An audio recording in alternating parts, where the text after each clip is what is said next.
Hello, I'm Sue Ellen Wagner, Vice President of Trustee Services for the American Hospital Association, and I do want to welcome you to our webinar today, Healthcare Trustees' Role in Supporting the Transition to Value, a really important topic, a topic that we've been talking about for quite a while, but definitely need to continue to discuss, and a topic that we continue to strive for. So to help hospitals on their journey to value, AHA's The Value Initiative is virtually convening leaders from diverse hospitals of all types and sizes and locations to discuss opportunities and challenges in implementing value-based payment models. This session will focus on how healthcare trustees can catalyze and support the transition to value.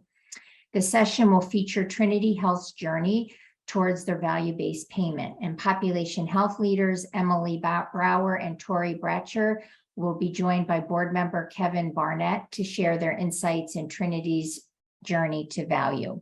So with that, I would like to introduce our speakers today. I'm first going to introduce Kelly. Kelly Brower serves as the Senior Vice President of Clinical Integration and Physician Services for Trinity Health, which is one of the largest multi-institutional Catholic healthcare delivery systems in the nation, serving more than 30 million people across 25 states.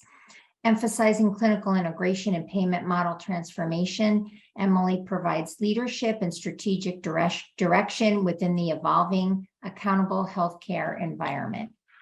Next, I want to introduce Tori Bratcher, who serves as the Director of Alternative Payment Models for Trinity Health. In this role, Tori has accountability for Trinity Health's national alternative payment models, including executive leadership for Trinity Integrated Care, which is one of the nation's largest Medicare shared savings program ACOs. She has system accountability for several of Trinity Health's clinically integrated networks, and she's a member of the system team. So welcome, Tori. And last but not least, and very important, Kevin Barnett. Kevin has led research and field work to advance hospital community benefit practices and increase health workforce diversity for nearly 3 decades, working with hospitals, government agencies, and community stakeholders across the country.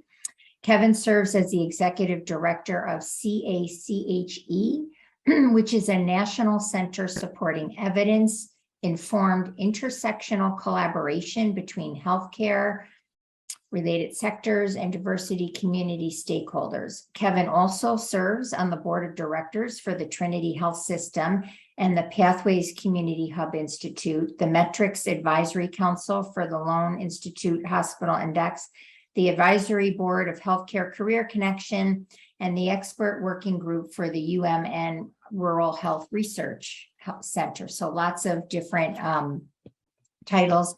Glad to have you all with us. And Emily, I will be turning things over to you to start off our presentation. Great. Thank you so much. Thanks for the warm welcome, Sue Ellen, and so glad to have an opportunity to talk about Trinity Health's work in transforming care through transforming payment models, and particularly the board or trustee role in that, which has been so important to Trinity Health strategy.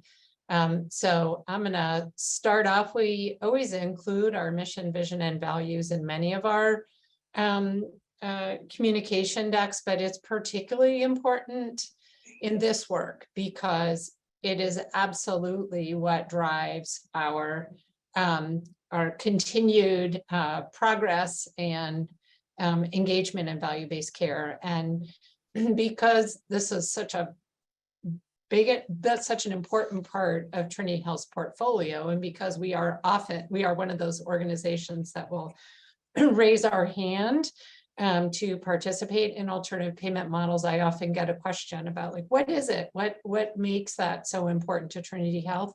And it is absolutely because we want to be that compassionate, transforming, healing presence in our communities and improve the health of communities. So we're doing this in service of our mission. And as we like to say, we're working to transform the payment model in service of transforming the delivery model, in service of improving the health of our communities, which is what our founding mothers came together to found all of the Trinity Health ministries for. So very much in terms of that, it starts here. It really starts here with our mission, vision, and values.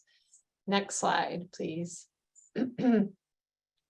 And in a very practical sense, unless we are going to change the payment model, honestly, we don't think we can deliver on that mission, vision, and values. And that's because in our current payment structure, healthcare is not affordable enough. And we know that healthcare costs are crowding out other services those communities, our communities need. That healthcare is becoming, if not already, unaffordable to the patients and families we serve. And we see, lots of payer-based initiatives to control costs, and we think we can reduce costs and make care more affordable, bringing that patient-centered, provider-focused orientation. So it's really, that's what has prompted us to make such significant and consistent investments in this work. And we also believe that by engaging members of the community, both the community organizations as well as the independent providers in the neighborhoods that we serve. So in our clinically integrated networks, which is the operational home for this work, most of the providers are independent, not employed by us. They are in the neighborhoods that we serve. So we need to make healthcare more sustainable for them and for us. And we believe that this work is really where that comes together. Next slide. So our portfolio today is we are accountable for total cost of care and outcomes for $11 billion and 2 million people. And what we have on the slide here is we use the Healthcare Payment Learning and Action Network taxonomy when we talk about alternative payment models and value-based care. So these are in that lingo category 3 or 4 models. So where we have accountability for the total cost of care and the clinical outcomes. And so you can see here, Medicare makes is a big part of that. And that's because where we have a critical mass of providers, we can raise our hand and be in a Medicare ACO. And so in terms of where our work started, it was really in each of our markets or ministries, starting with a Medicare ACO. Medicare is also 50% of Trinity Health's overall business, right? So it comes together there in terms of being able to have a model we can implement, as well as having a large impact. We're also one of the largest PACE providers in the country. We tend to think of that as the original value-based care population health model, and really sort of highest and best use because it brings together Medicare and Medicaid services integrated into one delivery model for the most vulnerable people we serve. And then we have historically been a significant participant in bundled payments. And of course, we have our own colleagues, our own employees. So like other employers or purchasers of care, that's a population that we have in alternative payment models. Also, commercial and Medicaid, where we have maybe not quite as much opportunity. It's very local in terms of where we see opportunity in that space. And then one of our ministries is in Maryland. So we participate in the state all-payer global budget in that ministry or market. So I'm going to turn it over to Tori to give you just a little bit of sort of nuts and bolts of how we do the work, and then we'll come back. Yes, thanks, Emily. So as Emily mentioned, the part of the reason and the mission of Trinity going into these types of payment models was really to transform the care. And so really we've built around this, our operations to do that. And the vehicle by which we've decided to kind of create this care transformation is through a clinically integrated network. We have 17 of those across the country where, again, the work is really local and it's really happening, where we bring together our independent providers and the employed providers, and really to deliver, care in the community that's improved. And through that, really focusing on care management and care coordination across the continuum. So I think one of the sort of highlights of population health work is that we're not, focused only on the patients within our four walls, and that we really do have the opportunity and the means to really go beyond those four walls along the continuum and manage care in different care settings, as well as those transitions as patients move through that. The other part of this is building a robust ambulatory quality program. So again, focusing on prevention, chronic disease management, and improving our outcomes and care improvement across multiple settings, multiple providers, as well as being very patient-centric in the way we deliver care. And I think the fourth bullet point here is probably the most important when it comes to the capabilities and success in population health management.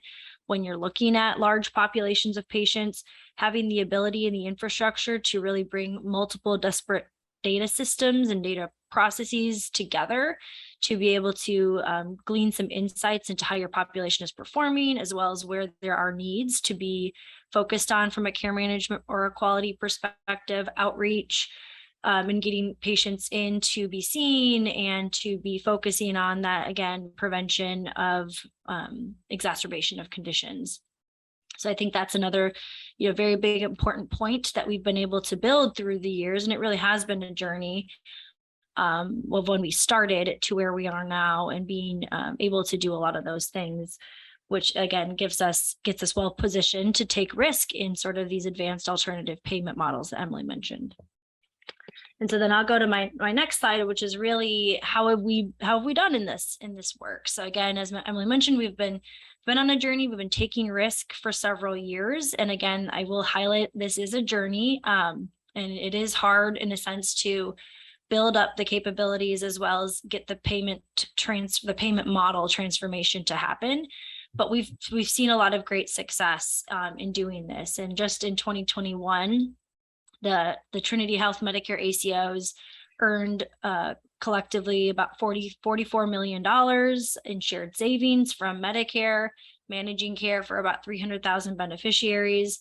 Our national MSSP ACO, so Medicare Shared Savings Program, earned $19 million, and has earned shared savings for all 5 of its performance years, which is not a feat that's necessarily easy, and also not that many ACOs can say that, as there are a lot of changes. And the way the ACO programs work is that's continuous improvement off of prior years. So it is very important to highlight the work that the teams do in transforming care. We also have a next generation ACO that just sunsetted last year and had also achieved savings in all of its years of its performance. But we continue to improve upon the work that we do in our alternative payment models, and want to make sure that we are, again, continuing to transform that care within the payment structures that we get with even our own plan and payment teams, or external with other payers as well. And so with that, I'll give it back to Emily to round it out. So I'll just touch on, I think these slides are a little bit dated, but I included them because at the beginning of the COVID pandemic, I think there was a lot of chatter or concern that health systems, under the pressures of the pandemic, would walk away from or pause their value-based payment strategy. And I know many of you, because we have shared on various forums, actually, it was an impetus to move faster and accelerate that strategy. It sort of tested this muscle we had built up in population health, where we can stratify, identify patients who need additional services, wrap those services around them, and find creative ways to reach them. in between visits. So if you think of that as pop health and our pop health muscle, we flex that in response to COVID. So we said that same work, we're going to do that for all of our patients who are at risk for the impacts of COVID, at high risk for that. So that included, but was greater than the populations attributed to our APM. So that was very important for us.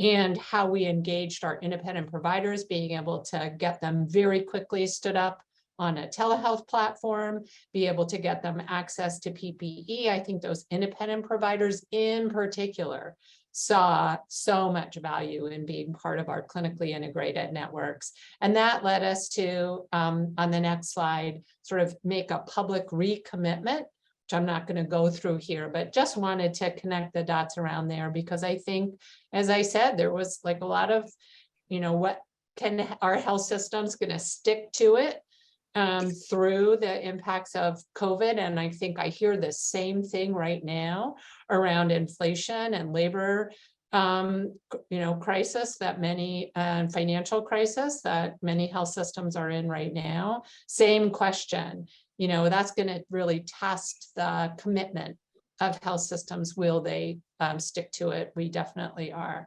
But part of why I think we have been successful in sticking to this work is because our board identifies this as our key strategy to deliver on our mission and have a long-term sustainable integrated delivery system. So I'm going to turn it over to Kevin to talk a little bit about that important trustee role. Great.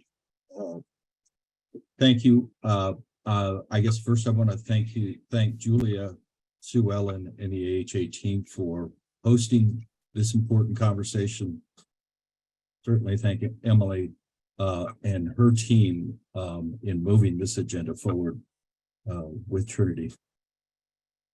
Be pretty quick because I want to move us towards conversation, Q&A. Part of the dynamic we're dealing with is and recognition that we are on a journey. And while we've made significant progress at Trinity, I think we recognize that we have a ways to go. We are turning around a large ship, and it is going to take time and pain in the process. We're grappling with the payment structure. While it is evolving, there are a number of obstacles and real questions as traditionally clinical service delivery operations. Can we expand the scope of our interventions beyond clinical services? Changes in workforce are needed to do that. How will we pay for prevention-focused interventions? The answers to those questions have yet to fully evolve. We have to grapple with the degree to which we can work with others with whom we're in competition for the common good. Can we work effectively across sectors? Can we think creatively about return on investment? There's both institutional and larger social return on investment. And to whom do those returns go at the end of the day?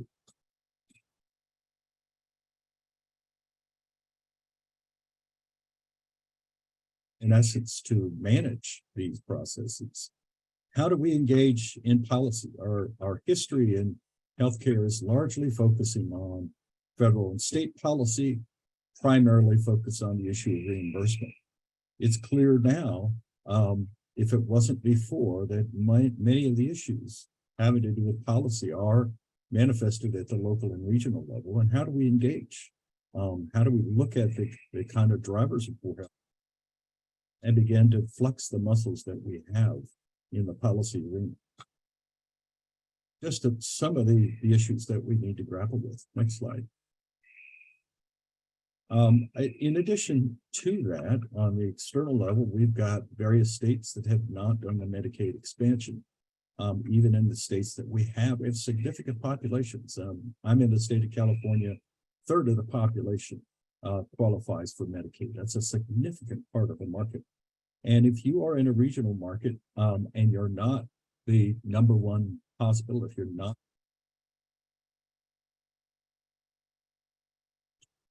to negotiate shared risk arrangements with payers. we haven't really grappled with the implications of that and how we manage that. In many cases, we have not done the work that we need to do to align with safety net clinics, both in building common data systems and looking at effective ways in which we work together to address those issues.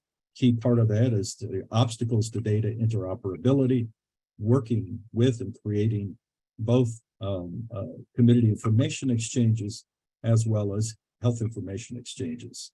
And how do we work through that issue? Government tends to be biased towards payers in this arena. As we know, payers did quite well in the course of the pandemic. Not a lot of returns on those investments have gone back into communities. But we need to balance that issue much more effectively. And clearly there's a lack of awareness of regional dynamics among our. The idea that we have an effective competitive marketplace is simply not true in so many of our markets. Internally, central elements, we need a mindset change across senior leadership. There needs to be understanding that the future is moving from simply the provision of clinical services to becoming health improvement organizations. We need much more proactive investment in approaches that at least currently have limited near-term return on investment. Many of us are beginning, for example, to engage community health workers. Our tendency, however, is to look at their roles in medicalized terms and in essence not take advantage of what they have to contribute to move the agenda to improve health in our communities. Again, as I stated earlier, working with competitors and across sectors. There are clearly opportunities for us to work together. We may compete for commercially insured populations, but clearly there's a need and an opportunity to work together as it relates to our publicly insured populations. Moving beyond pilot project orientation. So often we dip our toe in the water in this work, and we're not thinking at the same time, if we are successful, how does this get expanded? What's the vision look like, and is our board on board with where that needs to go? We're increasingly using GIS data in the work that we're engaged in across the country to help hospitals and other stakeholders really understand how and why health issues are concentrated in specific communities. Obviously, from a historical perspective, driven by redlining and a range of other discriminatory practices in business and policy, but those disparities, those inequities have hardened. I can't tell you how many leaders I've spoken to in the last couple of years didn't really realize just how bad things are in some of the neighborhoods, and I think there's a new willingness to take these issues on. Next slide.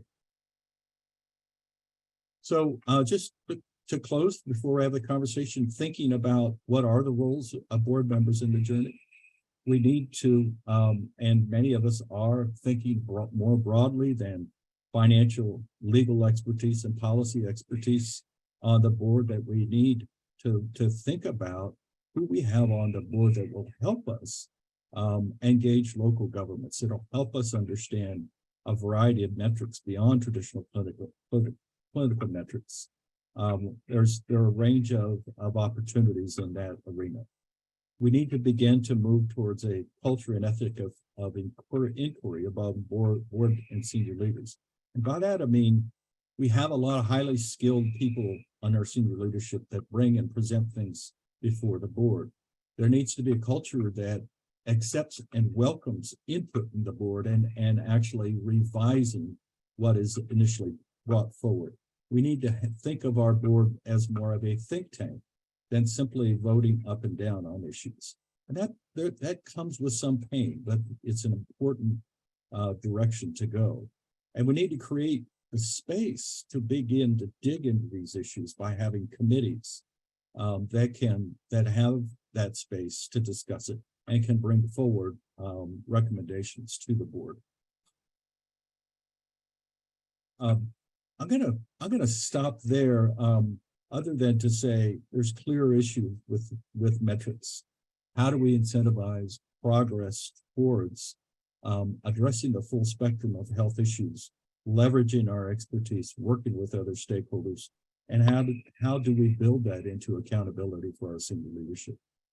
All of these are roles that board members can play in driving the discussion and helping to turn these large ships around. With that, I'll turn it back over.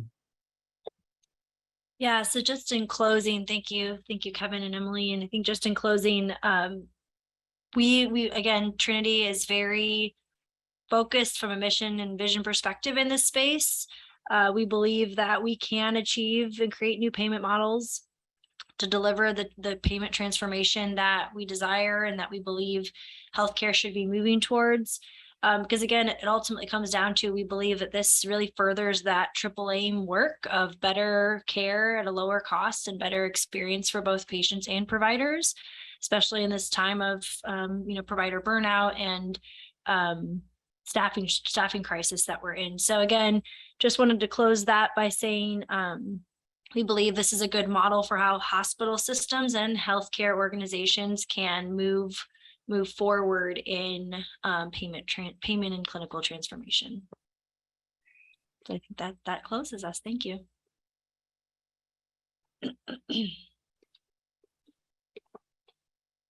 Hi, everyone. I'm Julia Resnick, Director of Strategic Initiatives here at the AHA. And it is my absolute pleasure to be here to have a little non-fireside chat without a fire with Kevin and Emily and Tori about their work. What you're doing is so important and fascinating. And Kevin, you posed a lot of provocative questions in there that I'm not sure we have answers to. So as we have this conversation, I think all of us on the call are kind of on board with the why of value and why it's so important to have this payment and clinical transformation. But I really want to dig into the how of it and how you're doing it and what other hospital leaders and trustees can learn from what you've been doing so that they can bring this to life in their own organizations. So I'm going to start with Emily and Tori. I know that neither of you were there when this started, but I'm sure you've heard a little about like what was going on, about like how did Trinity really get started in this work and what did it take to bring it to life, and just how has it grown over the past few years? So I think the what did it take is a lot of what we talked about, right? That commitment, at a strategic level to say, fee for service is not going to get us there. It's not going to get us to the improved health that we are trying to advance in the community. It doesn't give us as much opportunity to be that compassionate healing presence. And so this new looking at the Affordable Care Act and the ACO was sort of something the organization could grasp and say that we can do. And so to go to each of our ministries or markets that had that critical mass of providers, independent in the communities and employed, and say, we're going to take that first step and get into a Medicare ACO. So that really became the platform. So in many of our markets, the Medicare ACO was the first contract, and that network that we formed in order to be an ACO organization, we then used to contract for other payment models. Sometimes we may have had in the market a legacy IPA, PHO, PAO, or just enough employed providers that we could use that existing structure platform. But where we didn't, we stood up an ACO, and we continue to have a Medicare ACO in every market where we have that critical mass of providers. So in terms of the how did we start? And in that model, everyone now is in the most advanced risk or MSSP enhanced, for those of you who are deep into the MSSP tracks. So everyone at this point is in that, every market has an enhanced model ACO. And then, the states, we work really closely with states that have that local leadership and commitment to transformation. And then we have others that, we are working with Medicaid MCOs or commercial payers to fill in some of those gaps. So that really has been, the Medicare piece has been a big part of our journey for that reason of being able to raise our hand in every markup. Tori, anything you want to add there? No, I mean, again, similar, starting somewhere, building some capabilities within that model. I think the nice thing about starting as an ACO is that you don't have to take on a significant amount of financial risk right away. So I think that's a good sort of model and again, not just an ACO, but any sort of payer relationship is starting just to work together to share data, build care management capabilities, quality capabilities, so that, once you become more advanced, you're more comfortable taking sort of downside financial risk, where there's of course more reward as well. Mm-hmm. Yeah, and I think building those capabilities is one of those obstacles for a lot of our hospitals. Any tips on how to get those capabilities up to speed so that people are more comfortable taking on value? Yeah, I think from my perspective, starting small, again, I started with in a clinically integrated network that was very small. We had 2 care managers, so it doesn't take an army, and especially with the nursing crisis, I think it's also looking at how other care team members can support primary care. So it really is building out a primary care medical home. Again, working with, having physician leaders that are on board and engaged in this work. But I would say just generally starting small, starting where you have opportunity. Partners are also available in that, more prevalent now too, where, starting with a partnership model where you can kind of find sort of enablers and groups that can help with data and help with those big, large investments until you can over time kind of build that yourself. I want to pivot a little bit to talk to Kevin about Trinity's board strategy, since I think it's a little bit unusual that value-based care is such a big part of your board strategy. So can you talk about how that came to be and what the role of Trinity's board members is for supporting this transition to value? Well, I think the conversation is happening across the board.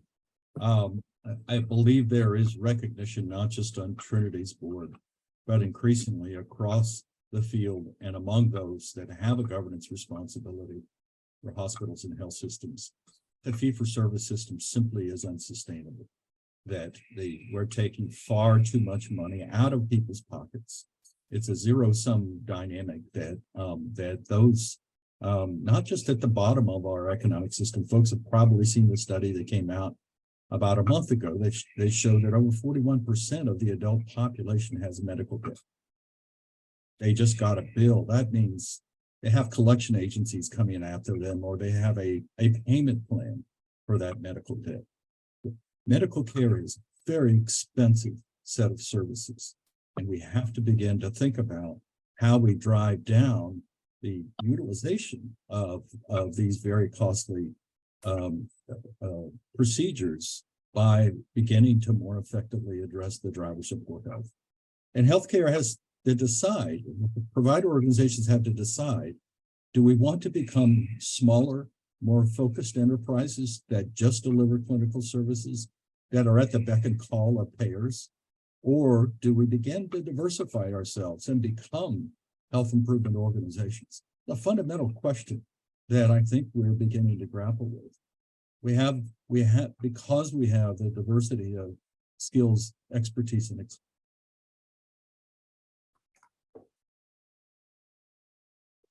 there are clearly, Emily and Tori will tell you, there are all kinds of imperfections in the way the federal government is approaching this and the way it gets implemented, because we have hospitals across over 20 states.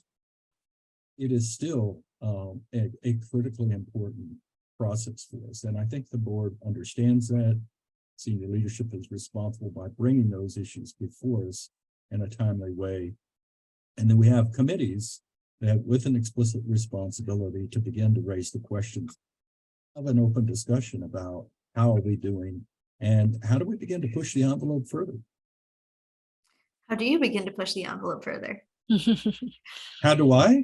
Yeah, how does your board? And were there any Well, skeptics when this came up that you had to convince yeah. that this was the right path?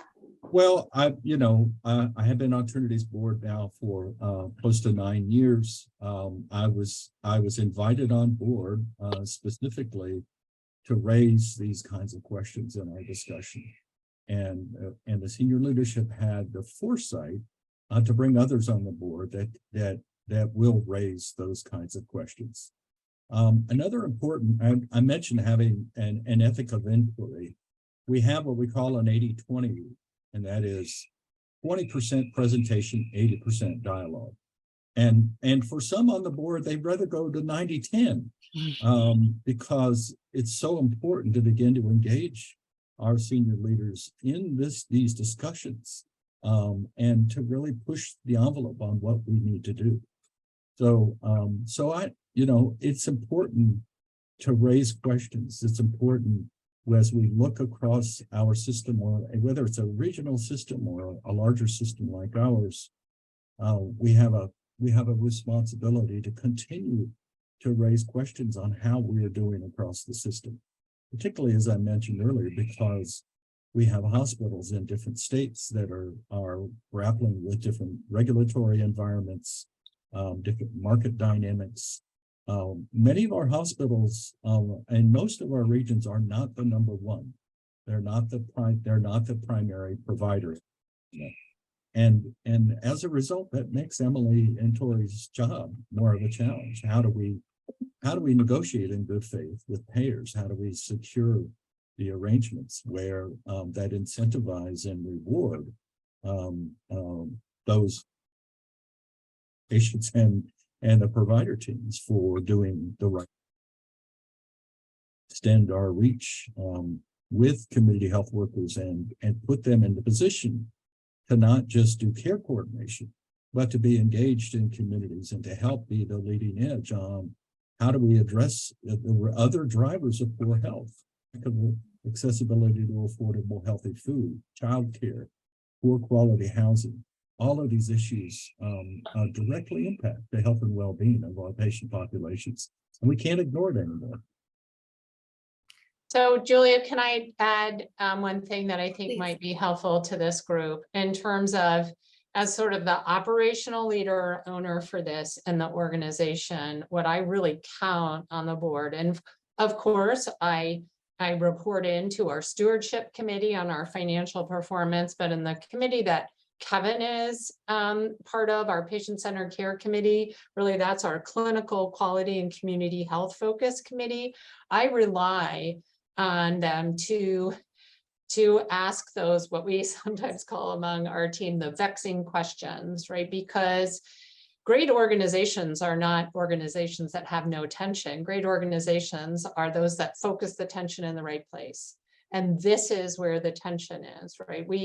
I like to say we're not in the two canoes. We have a catamaran, right? We need value-based care and fee-for-service. We will always be that front door for anyone who needs care.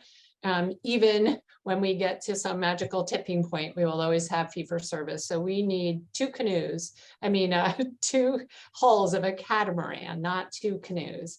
And to keep that ship moving, we need to address that tension between fee-for-service and value-based care. And when I joined Trinity Health, it was because of that. So I was leading an organization, one of the most successful in what we would now call population health or value-based payment model in the country, the largest medical group or physician-oriented delivery system. And all I ever wanted was a hospital system that cared about this as much as I did. And caring means it has to be the strategic long-term game for that. And that was Trinity Health at the time. And I know we have lots of health systems here on the call today that have made that awesome commitment as well, but that's the one I knew about. They had hired Rick Gilfillan from the Innovation Center. They had hired Barb Walters from Dartmouth, a leader in value-based care. And so I knew they had the commitment, and I heard about that commitment at the board. And that was really what swung that decision for me. So I would say, as somebody who's trying to operationalize this work every day, Tori and I say we just got to get stuff done, right? We got it a little bit better today than we were yesterday, knowing I've got that board commitment. I have a place to bring the tension in this work is really, I think, what is incredibly helpful to me. I wouldn't be able to do it without that attention. I think that image of a catamaran and how that is so much more powerful than the canoe, and really like digging into that tension, because you're right, there is always that tension and we need to figure out how to operate in it. So I know we talk about value-based payment, and we talk about value-based care and how the payment can support the care. So I'm really interested about, how has changing how care is paid for changed how care is delivered? And what has the impact been on that, on your patients and the communities you serve? Yeah, I can maybe, I guess, start in that. I think what's important is that, as we've talked about, we really believe that this is the best way to provide care for patients, at least definitely a more equitable, targeted care for patients who need it most. So this work in that what we're doing is we're not necessarily providing less care. We're actually targeting and providing more care, more patient-centric care to certain patients, because we're focusing the interventions on resources they need versus, sort of having a more blanket approach to all patients and not having the resources or ability to dive deeper, as Kevin mentioned, in areas of need like housing and other social determinants of health. An example of this is adding social workers, care managers, community health workers to assist patients with needs beyond sort of traditional clinical care. Our care team does really approach meeting patients kind of where they are outside of the provider setting. Oh no, Tori, you froze mid-sentence. I can certainly focus on. Oh, go ahead. Wait, Tori, you froze mid-sentence. Oh, sorry. Can you hear me now? Yes, you're back. Okay. I don't know where I was when I lost you, but Bringing yeah, care to the patient is what you were talking about. Yeah. Yeah. So bringing care to the patient in a more targeted way, where they need it most, and sort of meeting them in where they're at.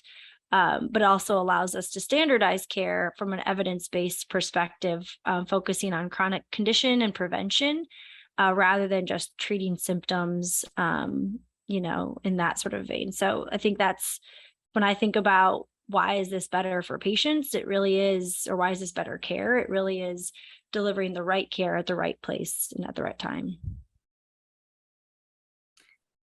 And how do you know that you're making progress? And how do you communicate that progress to Kevin and the rest of your board? Yeah, so I think there's obviously metrics that we track, and there's metrics that Kevin and Emily and we talk about a lot. Some of them we talked about in the slide deck, which is sort of the financial outcomes of, are we saving both Medicare money, the patient money, the payers in some cases. Sometimes we are the payers. So are we sort of making that are we sustainable in this work is kind of the point, is do we have a return on investment, whatever that kind of looks like, whether that's near term or long term. But we also have, quality metrics that we track. And I think this is, again, probably the most important piece, which is we're focusing on prevention, we're focusing on screenings for cancer and diabetes management, heart disease, blood pressure, things that, normally, you kind of have to focus upstream on. So you do have to sort of look at those social influencers of care to see whether or not patients can afford their diabetes medication, or whether they can afford good food, healthy food, which helps lead to better outcomes of diabetes. So those things, wouldn't have been around or wouldn't have been thought of if we weren't focused in improving that those metrics and quality, which we have shown, top decile performance and quality in a lot of our models. And then I think, again, the patient experience is sort of the third leg of that stool, which is, of course, when you're getting that sort of targeted patient-centric approach, you're going to be more positive about the care you get. But it also, the caregivers that we work with, both the providers and the care managers and nurses, this is very fulfilling work to what they do. And again, I mentioned sort of the provider burnout, but again, if you talk to most providers, this is why they went into medicine and why they want to be able to deliver better care. So if they're happier, again, patients kind of feel that and can respond. If I might just add something quickly, and that is all of that is true. And we are gradually, painfully recognizing that we're not going to solve these health problems one patient at a time. We simply cannot care coordinate our way out of this challenge that we have at the societal level. And that speaks to how we are thinking and acting to fully integrate the work that our community benefit or community health departments have been engaged in, get the mindset there out of compliance and towards full integration, towards data sharing between those departments, between what we're doing in the clinical arena and where are the opportunities for leveraging resources and investing in communities. And that's a developmental process. Not a lot of us have thought about it this way. I still hear people that are leading community benefit work in their hospital and may say, well, we do the stuff that's left over. And that's just not the right mindset. So those, again, from a board perspective, we have to ask questions about how we are aligning these respective efforts.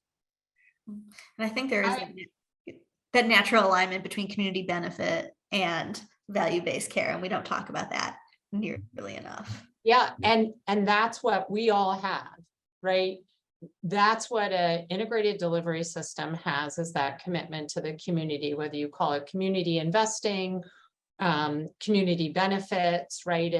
That's not philanthropy, that's strategy for us, right? And I think for many of the folks on that call, and that is something we have that not everybody in healthcare has. And as Kevin said, that's how we get from dealing with incidents to prevalence, right? Incidents in the moment that people need us. Of course, we will deliver exquisite care. That's our commitment in that moment. And we will treat the chronic illness. But if we're going to reduce the prevalence, we have to get into the community and address some of those underlying drivers.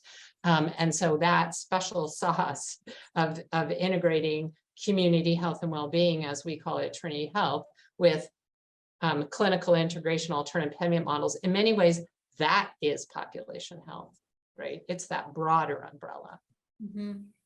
Big P, population health, not little p.